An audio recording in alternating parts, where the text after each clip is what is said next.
नया ब्लड रोज अंगुली से ऐसे काट के एक बूंद डालते भगवान शंकर के ऊपर। ऐसे चिता की भस्म जेवी ऐसे आई, मुट्ठी बांधे खूब भागे जोर से कि भूत न पकड़ पावे हमको, भूत न मार पावे। और बस सुन रखा था कि हनुमान जी का नाम लेने से भूत नहीं चढ़ता। तो चिता की राख हाथ में लेके भूत पिशाच निकट नहीं आवे, महावीर जब नाम सुनावे, जय जय जय हनुमान गोसाई कृपा करो, आंख मूंद के भागे वास। और घर पहुंचकर चक्रधर जी ने सांस ली और भगवान शिव पर वो चिता की भस्म चढ़ाई। बड़े भाई जब दूसरे दिन अभिषेक करने गए तो देखा शिवलिंग पर राख चढ़ी हुई है। उन्होंने तुरंत अनुमान लगा लिया कि पहले खून की बूंदें चढ़ाता था, अब यही राख चढ़ाया होगा।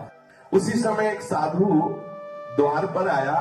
जब ये बच्चों के साथ खेल रहे थे, चक्रधर जी द्वार पर भिक्षा मांगी तो इनकी जन्मदात्री माँ बड़े साधु सेवी थी। साधु को देखते ही वो उत्साहित हो जाती थी, आनंदित हो जाती थी और जो चाहता भोजन है तत्काल। साधु सेवा की परायणता चक्रधर जी की माँ की विख्यात थी।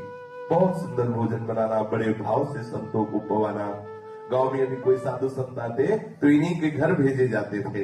द्वार पर भिक्षा मांगने के लिए जो साधु आए बड़े तेजस्वी थे, उनके मुखमंडल पर बड़ी कांति थी। वे द्वार पर आए तो थे, भिक्षा मांगने पर एकटक दृष्टि चक्रधर जी के ऊपर थी जो खेल रहे थे। ये पूज्य श्री राधा बाबा थोड़ी देर तक एकाग्र दृष्टि से उनको देखते रहे। भिक्षा मिल गई, वो चले गए। उनकी से एकाग्र दृष्टि का प्रभाव चक्रधर जी पर बड़ा विलक्षण पड़ा। ये दृष्टिपात का चमत्कार ये हुआ कि वो खेलना छोड़ करके घर के द्वार पर आकर आसन बांधा, पलथी मार के बैठ गए, आंख बंद की, बस राम राम राम राम राम राम राम राम राम राम राम राम ऐसा शुरू कर दिया। आंखें बंद हैं, आंसू की धारा चल रही, मुख से निकल रहा राम राम राम राम राम राम। घर वाले तो घबराए कि बाबा जी क्या जादू कर गया, बच्चा तो अभी खेल रहा था, अब तो राम राम बोल रहा है। घर वालों का चिंतित होना स्वाभाविक था, पर चक्रधर तो अपनी शुद्ध बुद्ध खोए हुए बस राम राम बोले जा रहे थे। थोड़ी देर बाद भाव शमित हुआ, प्रकृतिस्थ हुए। उन महासिद्ध साधु ने अपना पावन दर्शन देकर इस कोमल हृदय पर भगवत भक्ति का अमोघ प्रभाव डाल दिया। ये जीवन अब यहाँ से प्रतिपल बढ़ता ही चला गया भगवत मार्ग में। चक्रधर बचपन में पाठशाला तो जाते पर पढ़ना अच्छा न लगता। ये पढ़ो वो पढ़ो, चुपचाप वो सोचते कि बैठ के अगर एकांत मिले और राम राम राम राम रटते तो अच्छा है। तो बहुत मतलब प्रवीण थे, बुद्धि के बहुत प्रवीण थे और चंचलता भी बहुत थी।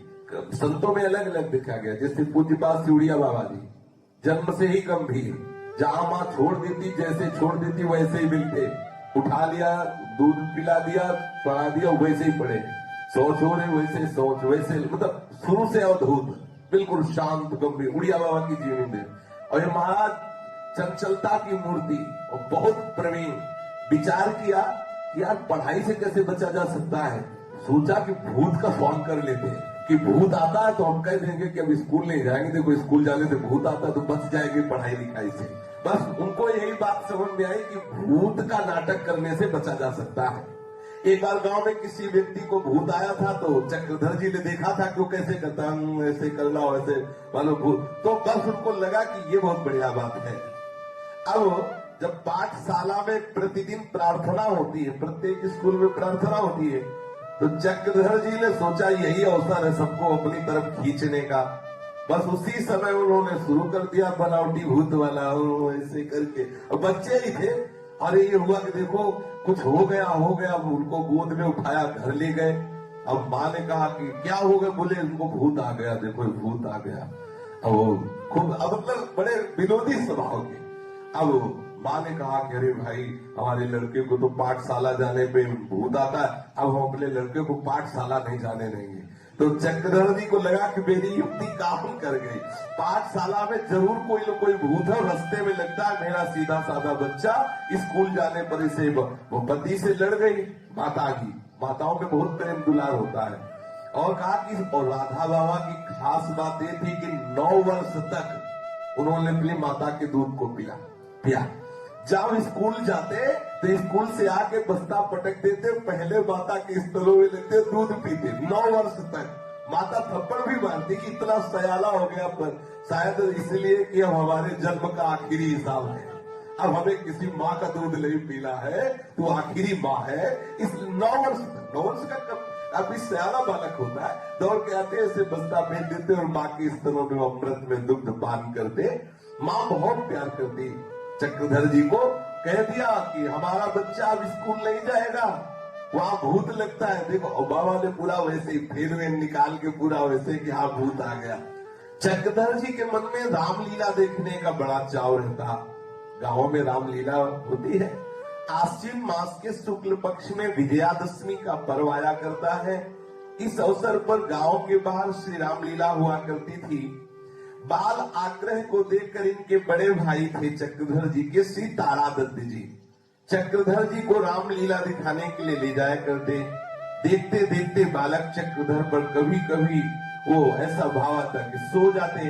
तब तारादत्त जी रामलीला के मेले से अपने कंधे पर उठाकर चक्रधर जी को लाया करते। एक बार चक्रधर घर की महिलाओं और अपनी माताजी के साथ रामलीला देखने गए। लीला देखकर वो लौट रहे थे। मेले की ओर जाने वाले रास्ते की दोनों तरफ मिठाई, फल, खिलौने और अन्य उपयोगी चीजों की दुकानें लगी थी। एक व्यक्ति रास्ते के किनारे जमीन पर कपड़ा फैलाकर उस कपड़े पर कॉपी, किताब, रबड़, पेंसिल ये बेच रहा था। चक्रधर जी को लगा कि अगर एक रबड़ और पेंसिल मिल जाती तो बढ़िया था। कांधे पे मां के बैठे थे तो उनको लगा कि भगवान से प्रार्थना करने पर बात बन जाती है। अभी छोटी अवस्था ही है। प्रार्थना करते, हे भगवान मेरी प्रार्थना सुन लो, ये मेरी माँ मुझे रबड़ और पेंसिल खरीद के दे दे। भगवान से कांधे पे बैठे माँ की प्रार्थना कर रहे हैं। माँ समीप जब पहुंची तो बोले ये रबड़ पेंसिल कितने की है? उससे बात की, खरीद के कहा ले चक्रधर तेरे लिखने के काम में आएगी।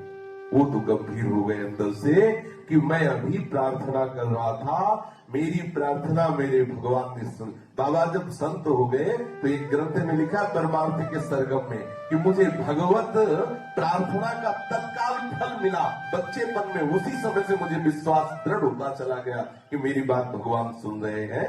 ये ही रबड़ पेंसिल मिली, बस उनके हृदय में बात आ गई कि देखो मेरी बात, मेरी प्रार्थना भगवान ने सुनी और मुझे रबड़ पेंसिल दी। अब वो अंदर ही अंदर भगवान से अपनापन, अंदर ही अंदर प्रभु से मानसिक पूजा, प्रभु से मानसिक बातें, प्रभु का मानसिक स्मरण। बहुत नटखट स्वभाव ही था। एक दिन ये खेत के बगल से निकले। गांव में बड़े बड़े सुंदर खेत हैं, गन्ने के होते, गन्ने की खेती। गांव में बाल भोग चाय वाय का थोड़ी होता है, ऐसे निकल गए खूब। वहां तो इस समय जैसे है ना, जगह जगह आप कंदे के अलाव लगे मिलेंगे, आलू और शकरकंद की उसमें किसानों की, और गन्ने का रस बाल्टी में निकाला, 1 लीटर दही और सब चक्का आटी चाय इतनी बाल भोग हो गया। तो चक्रधर जी की आयु 8 वर्ष की होगी। बगल से निकले, बहुत सुंदर गन्ने के पेड़ होते हैं, देख के लगता है कि मतलब हाँ। तो उनके मन में आया कि तोड़ा जाए। एक मन में आया कि कोई देख लेगा तो बोले नहीं तोड़ा जाए। फिर मन में आया क्यों, तुम्हारी तो है नहीं तो तुम क्यों तोड़ने की बात करो। मन ने विवेक पर हावी करके और तोड़वा लिया, गन्ना तोड़ा लिया। अब चक्रधर जी उस गन्ने को तो चूस रहे, लेकिन हृदय जल रहा है, मैंने क्यों तोड़ा, ये दूसरे का खेत है, मैंने क्यों लिया, ऐसा मुझे नहीं करना चाहिए। जब मेरी वस्तु नहीं है तो नहीं लेना चाहिए। अगर उस खेत वाले से मैं पूछ लेता तो था, लेकिन मन ने विवेक पर ऐसा बल लगाया कि विवेक काम नहीं किया और गन्ना बहुत अंदर ही अंदर। छोटे बच्चे हैं, देखो ये संत स्वभाव है। अगर शास्त्र विरुद्ध आचरण हो जाए, आपके हृदय में जलन न हो तो जान लेना आपका अंतःकरण बहुत अपवित्र है। अब दूसरे दिन फिर एक चने के खेत से निकले। जब हरे हरे पेड़ों में जो चने लगे होते हैं ना, बड़ा स्वाद आता है चबाने में।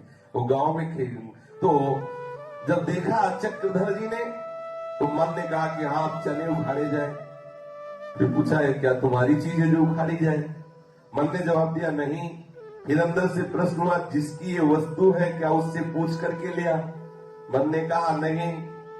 मन ने पुनः कहा कि जिसकी वस्तु उसके बिना पूछे उसकी वस्तु ले लेना, एक ऐसी क्रिया हो रही है, ये काम किस रूप में गिना जाए? ये सब क्या मेरे से हो? कभी गन्ना तोड़ लेना, कभी किसी के खेत से चना ले लेना। बहुत हृदय में पश्चाताप हुआ और उसी समय नियम लिया कि जीवन में मैं किसी की वस्तु नहीं लूंगा। अगर कभी ऐसा अवसर आया तो पूछूंगा, बिना पूछे मैं किसी भी तरह से किसी की वस्तु नहीं लूंगा। बाल्यावस्था में ही बाबा ने ऐसा नियम लिया।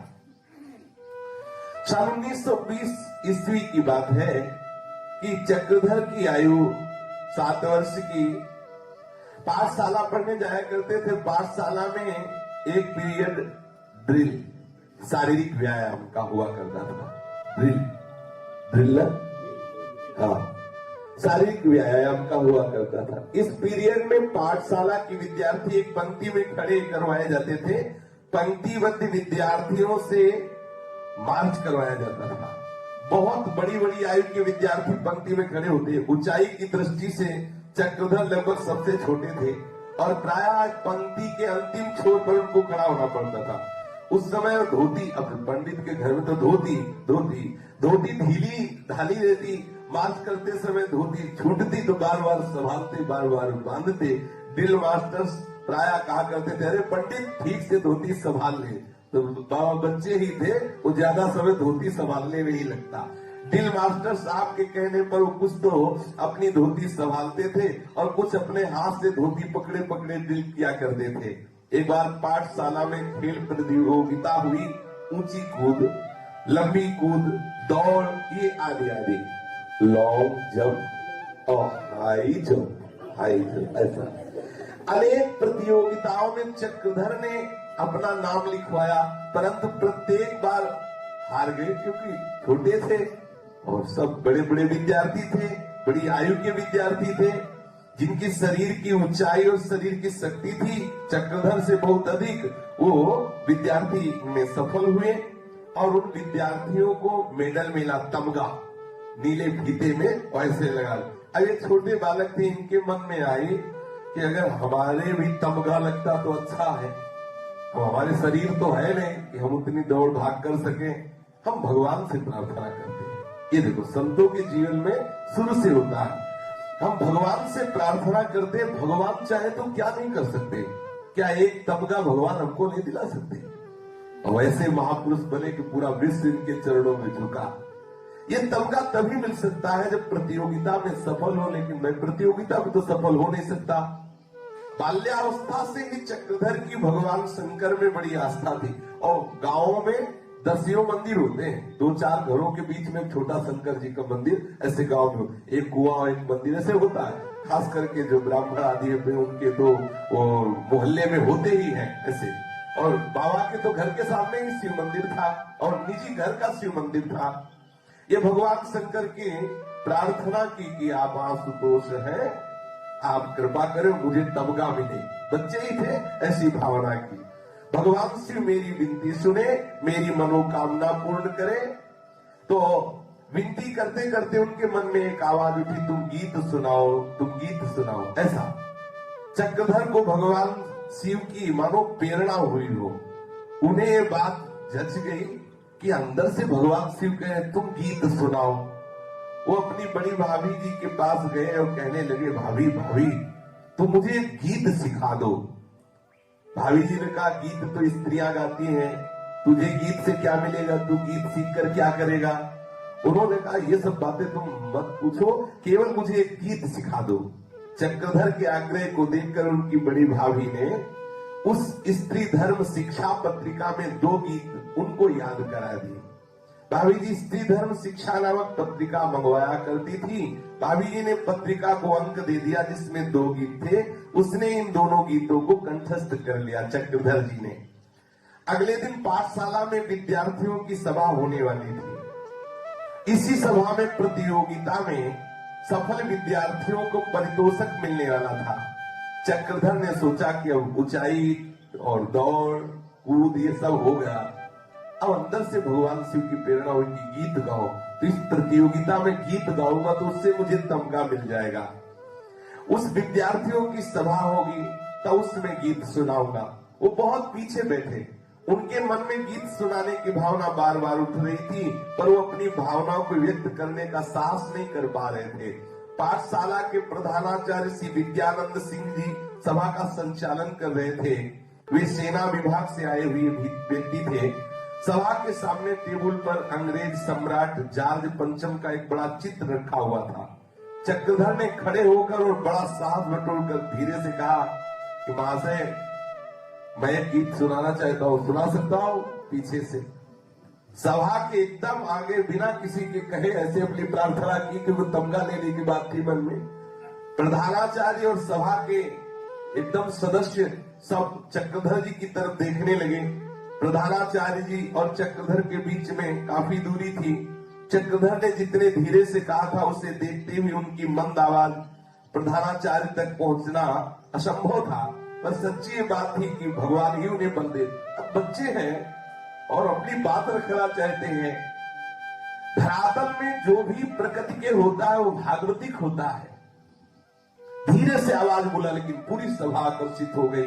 प्रधानाचार्य ने सुना, पूछा तुम गीत गाना चाहते हो? चक्रधर ने हाथ जोड़कर कहा, जी हाँ, हम गाना चाहते हैं। प्रधानाचार्य ने कहा, आगे आ जाओ। चक्रधर जी को आगे बुलाया। जे भी चक्रधर जी आगे आए तभी उन्होंने उसे उठाकर उसे टेबल पर खड़ा कर दिया।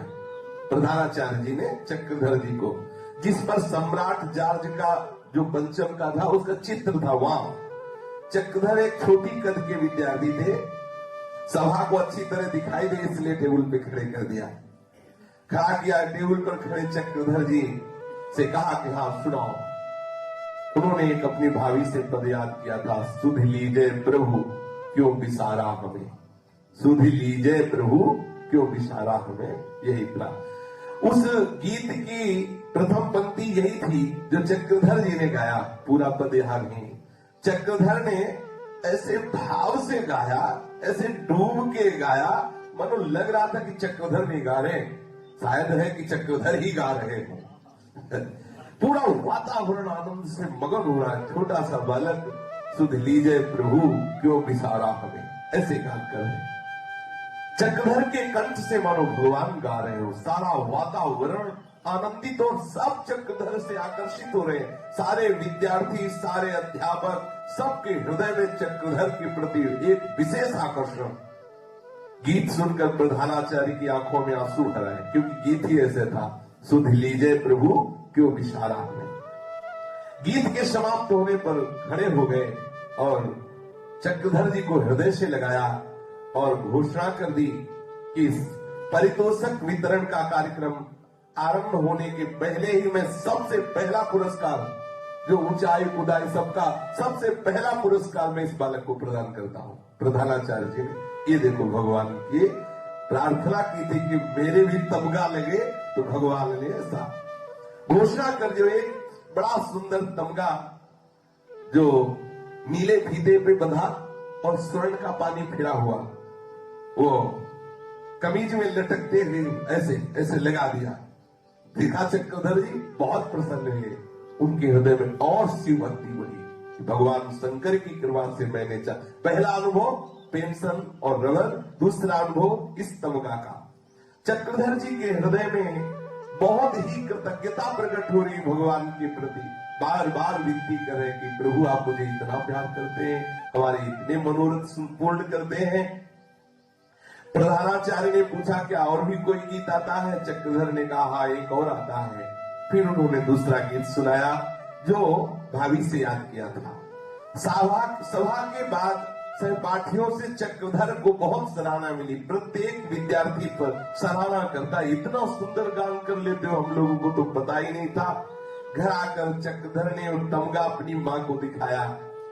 पुत्र की सफलता और प्रसन्नता को देखकर मां हृदय से चक्रधर को लगा लिया।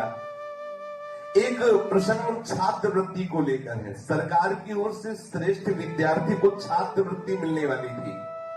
श्रेष्ठ विद्यार्थी वही कहलाता था जो परीक्षा में सर्वाधिक अंक प्राप्त करे।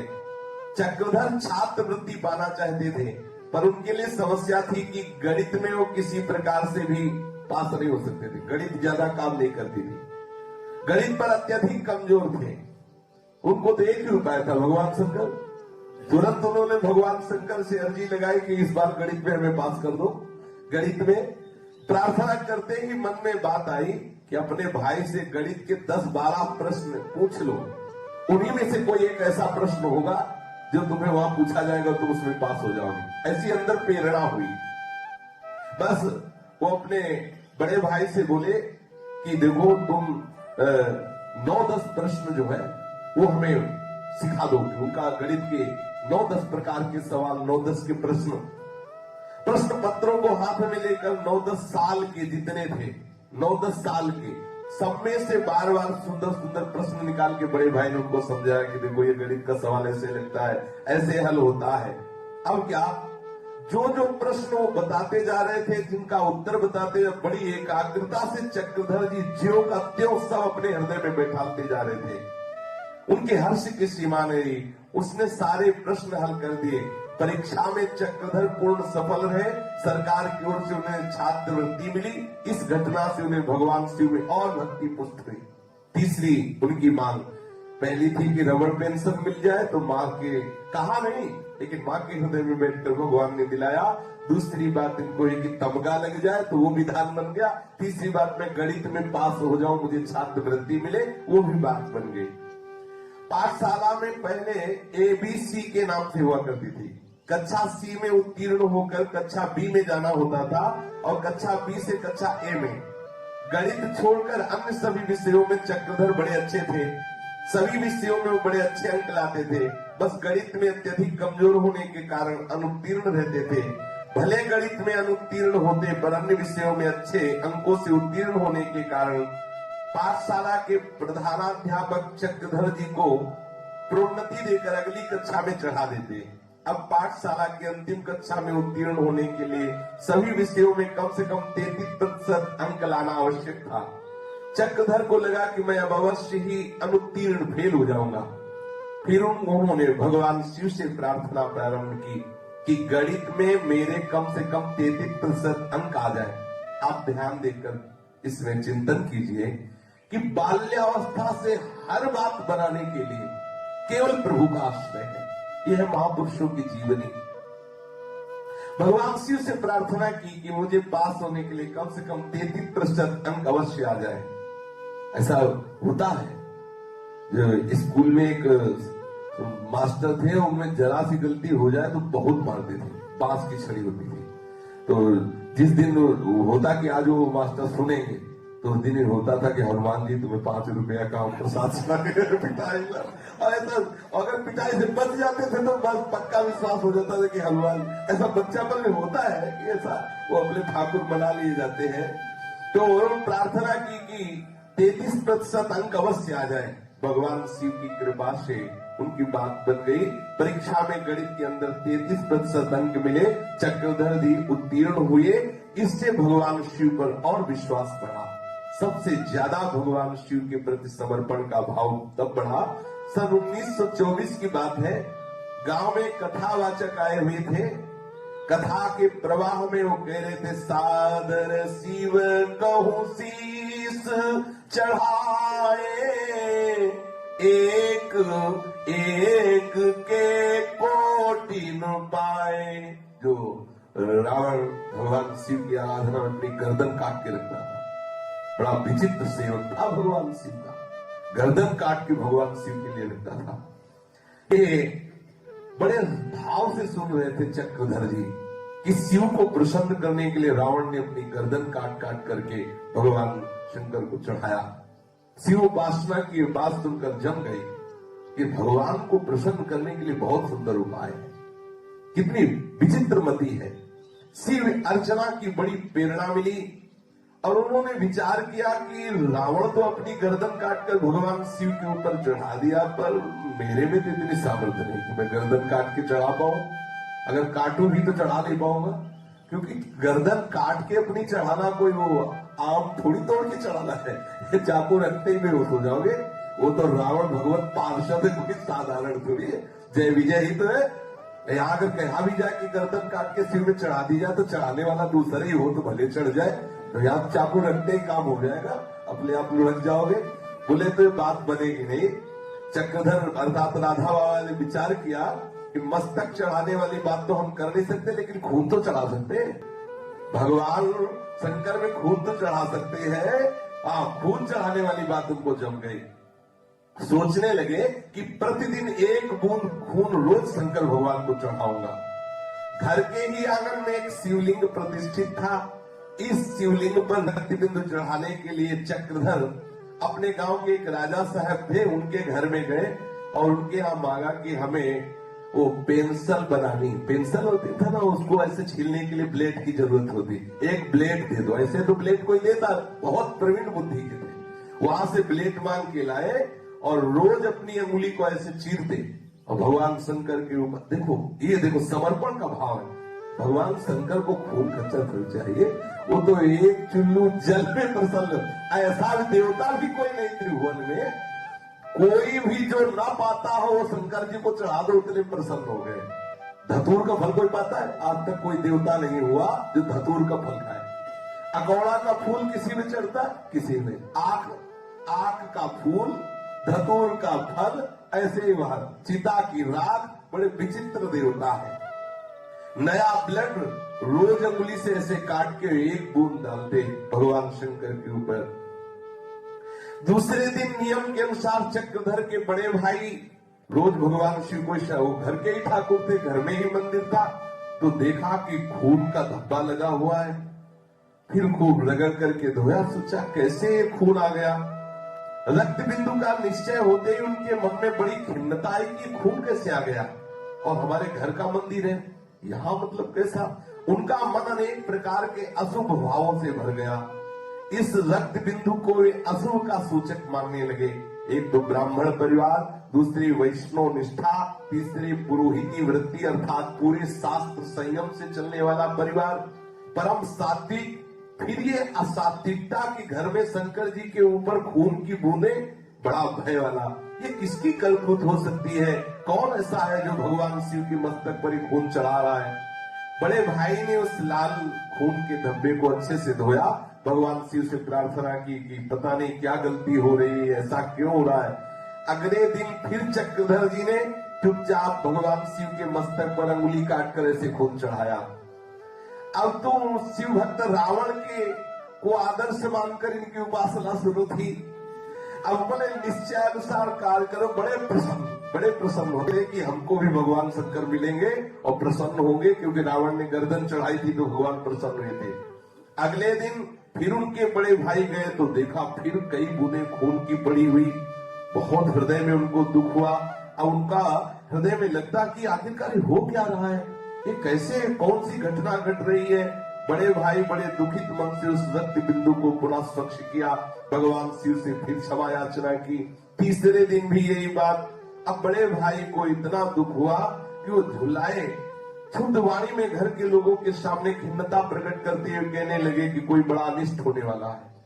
रोज भगवान शंकर पर खून की बूंदें, हम लोग सब वैष्णव हैं, ये कैसी अपवित्रता, भगवान शिव के ऊपर खून की बूंदें कहां से आती हैं। बड़े भाई किसी काम से राजा साहब के घर गए और वहां भी चर्चा करने लगे, पता नहीं क्या अनिष्ट होने वाला है कि हमारे घर के ठाकुर जो शंकर जी, उनके ऊपर रोज खून की बूंदें मिलती है। वहां पर एक बैठा हुआ व्यक्ति था, उसने कहा चक्रधर एक नया ब्लेड यहाँ से ले गए थे पेंसिल बनाने के लिए, जानकारी करो कहीं ऐसा। ब्लेड देने की बात आते ही बड़े भाई ने कहा आज से 3-4 दिन पहले ही ये खून की बूंदें शुरू, बोले उसी दिन तो ले गया था ब्लेड चक्रधर के लिए। अब बात पकड़ में आ गई। घर आकर बड़े भाई ने चक्रधर से पूछा, तुम राजा साहब के घर से ब्लेड ले आए थे क्या? उनके द्वारा हाँ कहे जाने पर बड़े भाई उनकी अंगुलियों को देखने लगे तो सब अंगुलियां चिरी हुई थी, ऐसे चीर। आप सोचो निष्ठा, इसमें निष्ठा की बात है ना। बच्चे हैं अभी, लेकिन कितनी भागवतिक ने, मुझे भगवान के दर्शन हो, कैसे बोले ऐसे हो सकते हैं। बड़े भाई का अनुमान सही निकला, फटकारते हुए धमकाने लगे चक्रधर को। बालक तो थे ही, डांट फटकार से बहुत भयभीत हुए। बड़े भाई तीव्र स्वर में डांट रहे हैं, वहां मां आ गई। अरे मां ने कहा क्यों डांटते हो, बच्चा है, खिलवाड़ में ऐसा कर दिया। बड़े भाई माता को बहुत मानते थे, मां के ऐसा कहते ही वो फिर चक्रधर की पिटाई नहीं की, डांटने की, चुप हो गए। चक्रधर के मन में तो शिव भक्ति बहुत बढ़ रही थी। उनके मन में खिन्नता हुई कि हमारा अनुष्ठान पूरा नहीं हुआ। अगर रोज खून चढ़ाते रहते तो भगवान शिव के दर्शन हो जाते। अब क्या करें, बात खुल गई, खून तो चढ़ा नहीं सकते। अब भगवान शिव के मस्तक पर रक्त बिंदु तो चढ़ाया नहीं जा सकता, मेरी आराधना खंडित हो गई। चक्रधर ने सुन रखा था कि भगवान शिव को इस स्मशान भूमि की चिता की राख बड़ी, चिता भस्माने को गरल मसलम दिख पत्थरो। फिर क्या, अब चिता की भस्म चढ़ाई जाए। अब सबसे बड़ी समस्या है कि चिता की भस्म कहां मिले। तो चक्रधर इसी चिंता में घूम रहे थे, तो एक दिन देखा कुछ लोग गांव के जा रहे थे, राम नाम सत्य है, राम नाम सत्य है। पूछा कहाँ जा रहे हैं, बोले ये मुर्दा है, वहां फूका जाएगा पक्का।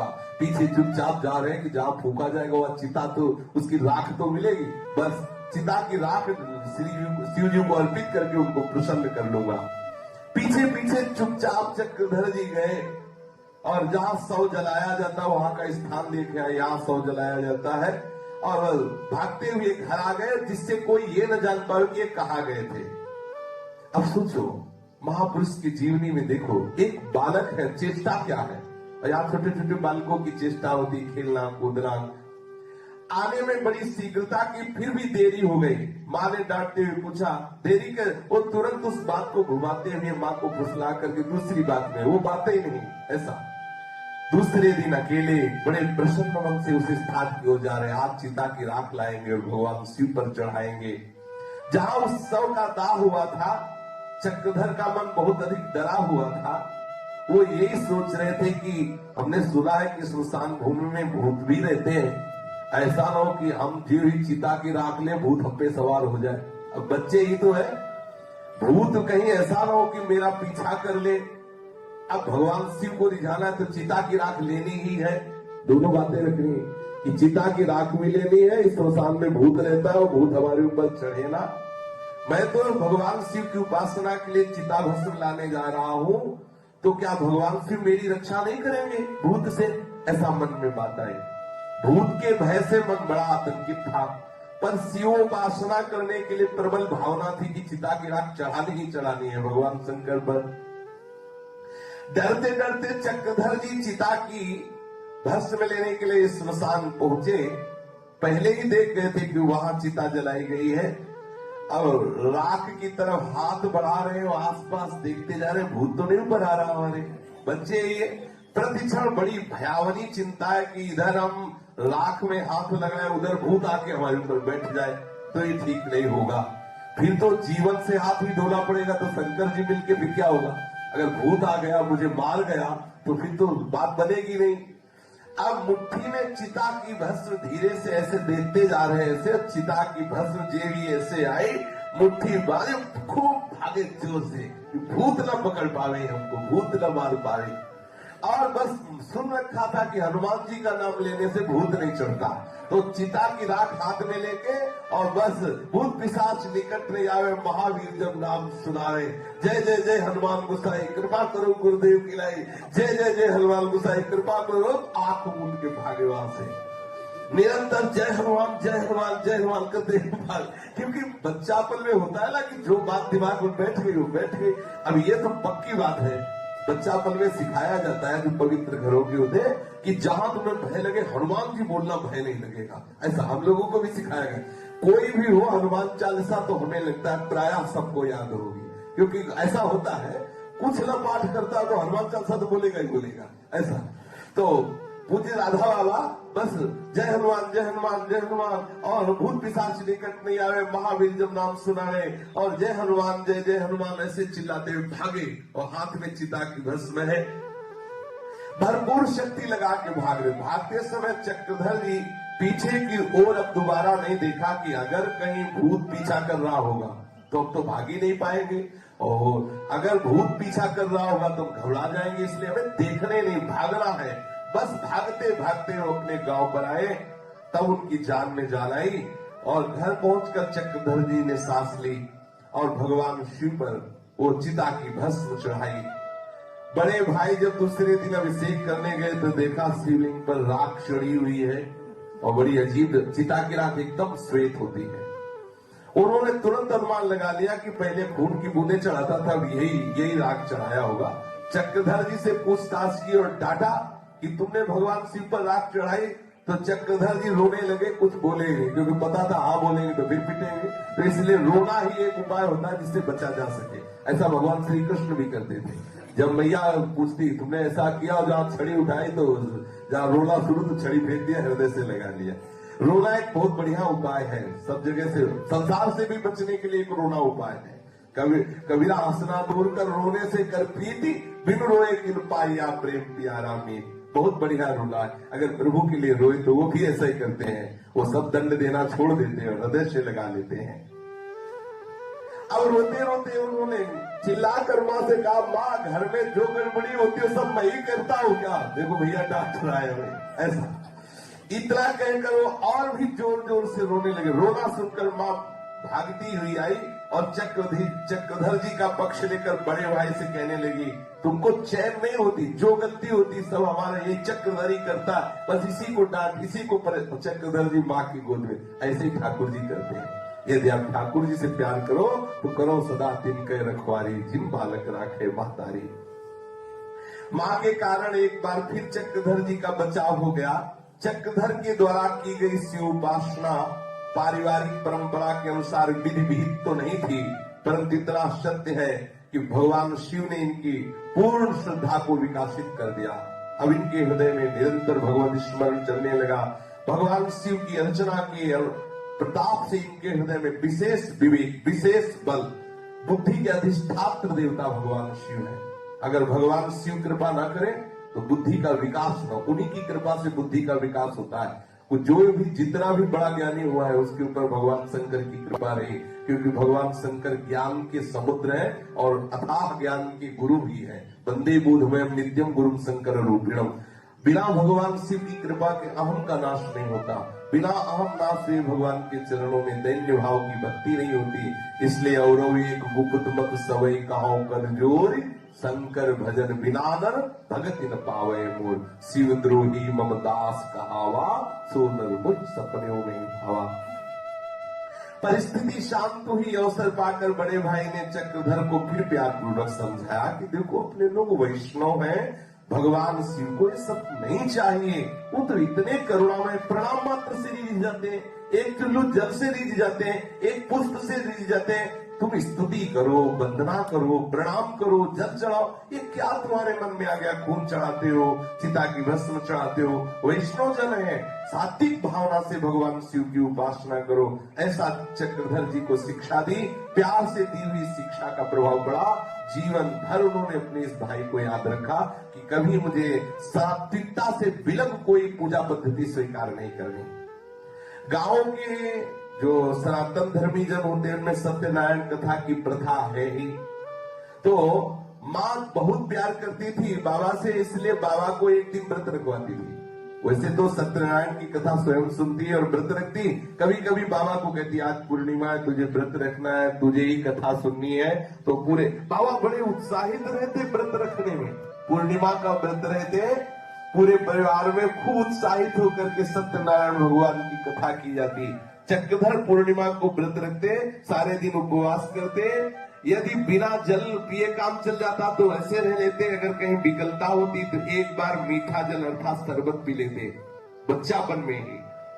संध्या के समय कथा होती, भगवान श्री शालिग्राम जी का विधि पूर्वक पूजन होता, नैवेद्य के रूप में पंचामृत फल आदि श्री ठाकुर जी को अर्पित किया जाता।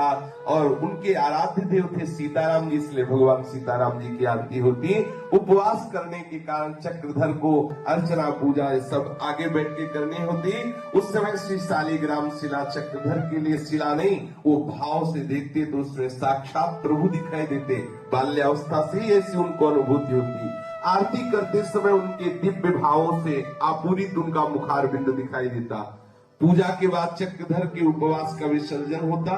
पूर्णिमा का व्रत तथा भगवत अर्चन उस समय छोटी अवस्था से ही मां ने इनके संस्कार डाल दिए। बचपन में जब कोई मनोनुकूल बात ना हो तो बालक रूठ जाता है, ऐसा स्वभाव था बाबा का भी। जहां कोई मनोनुकूल बात ना होती तो रूठ, और बड़े जिद्दी स्वभाव के, मन के अनुसार काम ना हुआ तो बस रूठ गए और जिद करने लगे। यदि मन में कोई बात ठान ली तो होनी ही है, अब चाहे जैसे हो, ऐसा स्वभाव था। ठान लिया और ठान लिया। जब चक्रधर लगभग 12 वर्ष के थे तब अपने घर पर किसी बात पर रूठ गए। मनाने के अनेक प्रयत्न हुए, सब विफल हुए। रोज में भोजन भी नहीं किया। भोजन न करने के कारण मां को बड़ा दुख हुआ। उन्होंने भी, मां ने मनाया पर चक्रधर न माने। परिवार के आस पड़ोस के लोग सब आए, मनुहार कर रहे पर वो नहीं मान रहे। रूठने के कारण पूरे घर का वातावरण क्लेशपूर्ण हो गया। ये नहीं कहा जा सकता कि किसकी आज तक उन्हीं के प्रभाव से मैं रूठा नहीं। बाबा वृद्धावस्था में भी ऐसा कहते हैं। जब मन के अनुसार कार्य, चक्रधर जी ने अपनी हथेली फैला दी। बहुत हल्का स्पर्श कराते हुए हेडमास्टर ने हथेली पर 5 बेत मारे। इसके बाद धमकाते हुए बोले कि कभी धृष्टता नहीं करनी चाहिए, कभी बड़ों की आज्ञा का उल्लंघन नहीं करना चाहिए। यदि ऐसा करोगे तो हम स्कूल से नाम कटवा देंगे। वे ही हेडमास्टर एक बार छात्रावास के द्वार पर खड़े थे। वे क्यों खड़े थे पता नहीं। उसी समय चक्रधर जी उनके पास आए। उन्होंने चक्रधर से पूछा, क्या तुम मेरे साथ चल सकते हो? चक्रधर ने तुरंत कहा हाँ और उनके साथ चल दिए। वे रूपकला संकीर्तन मंडल में गए। वहां साप्ताहिक संकीर्तन हुआ करता था। इनके पहुंचने पर जिसने कीर्तन करवाया वो बहुत जमा नहीं। हेडमास्टर साहब ने चक्रधर से पूछा, क्या तुम हरिनाम संकीर्तन करवा सकते हो यहाँ? चक्रधर ने विनम्र शब्दों में कहा, थोड़ा बहुत तो करा ही सकता हूँ, क्योंकि घर में कीर्तन होता रहता था, वैष्णव परिवार था। चक्रधर से अनुकूल उत्तर पाकर हेडमास्टर साहब ने सबके समक्ष कहा कि अब मेरे विद्यालय का एक छात्र भगवन नाम कीर्तन कराएगा। कीर्तन कराने के लिए चक्रधर सामने आए और उसने सभी उपस्थित लोगों से निवेदन किया कि मैं जैसे जैसे कहूं वैसे वैसे आपको बोलना है। मैं जितना जितना कहूं उतना उतना ही आपको बोलना है। जो लोग स्वर में स्वर नहीं मिला सके उनसे प्रार्थना है कि मन ही मन भगवान नाम कीर्तन करें, लेकिन मेरे साथ न बोले, क्योंकि स्वर भंग होने पर बात नहीं बनेगी। ऐसे लोग यदि मौन रहकर मन ही मन कीर्तन करेंगे तो मेरा विशेष सहयोग करेंगे और मुझे विशेष अच्छा लगेगा और बहुत सुंदर प्रभावोत्पादक कीर्तन होगा। ऐसा पूज्य चक्रधर जी ने सबसे कहा। इतना कहकर चक्रधर जी ने बड़ी मस्ती से झूमते हुए कीर्तन करवाया। रघुपति राघव राजा राम, पतित पावन सीताराम। रघुपति राघव राजा राम, पतित पावन सीताराम। रघुपति राघव राजा राम, पतित पावन सीताराम। पूज्य श्री महात्मा गांधी जी का एक प्रसिद्ध कीर्तन है। बड़ी बड़ी जगह अद्भुत अद्भुत चमत्कार भगवान नाम का दिखाया श्री महात्मा गांधी जी ने। ये जो अंग्रेज लोग जानते भी नहीं कि भगवान नाम क्या होता है, उनकी सभा में खुला छाती जाके भारतीय महात्मा ने दिखा दिया। महात्मा गांधी बहुत बड़े भगवान नाम जापक, भगवान निष्ठ महापुरुष, दिखा दिया कि भगवान नाम में कितना चमत्कार होता है। एक कोई ऑफिसर आया था, उसने कहा सीधे गोली मारो। ये कौन है? महात्मा गांधी, जो हमारे मतलब विधान के प्रतिकूल चेष्टा करता है, संविधान बनाता है। डायर दो, क्या नाम था उसका, है जनरल डायर, जो भी हो।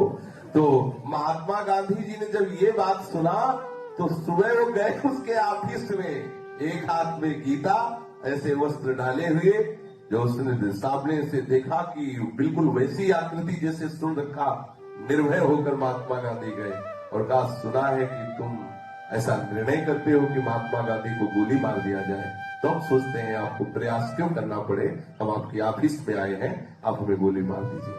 जे भी महात्मा गांधी को उसके होश उड़ गए।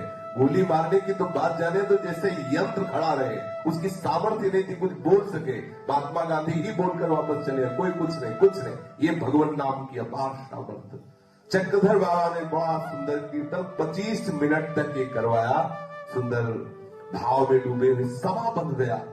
चक्रधर जी ने देखा कि हेडमास्टर साहब के कपोलों से आंसुओं की धारा बह रही है। हेडमास्टर साहब ये भक्त स्वरूप चक्रधर को बड़ा आश्चर्य हुआ कि जो 5 वेद मारे थे वही आज रो रहे। कहा तो विद्यालय का वो कठोर इनका दंड विधान, और कहा भगवान नाम में इतनी प्रीति, इतना हृदय कोमल। संकीर्तन के बाद हेडमास्टर ने चक्रधर जी को हृदय से लगाया और चक्रधर जी से पूछा, चक्रधर क्या तुम प्रति सप्ताह थोड़ी देर के लिए कीर्तन में आ सकते हो? चक्रधर जी ने साहस स्वीकृति प्रदान कर दी। फिर तो प्रति सप्ताह रूप कला संकीर्तन मंडल में हेडमास्टर साहब के साथ चक्रधर जी जाने लगे। इतना ही नहीं, चक्रधर के प्रति हेडमास्टर का संपूर्ण वात्सल्य बढ़, जैसे अपना पुत्र ऐसा प्यार करने लगे पूज्य श्री राधा बाबा के प्रति। क्योंकि जो भगवान नाम जापक है, जो भगवत कृपा पात्र है, जा पर कृपा राम की हुई, ता पर कृपा करे सब कोई। शेष चर्चा आगे। श्री राधा वल्लभ लाल की जय।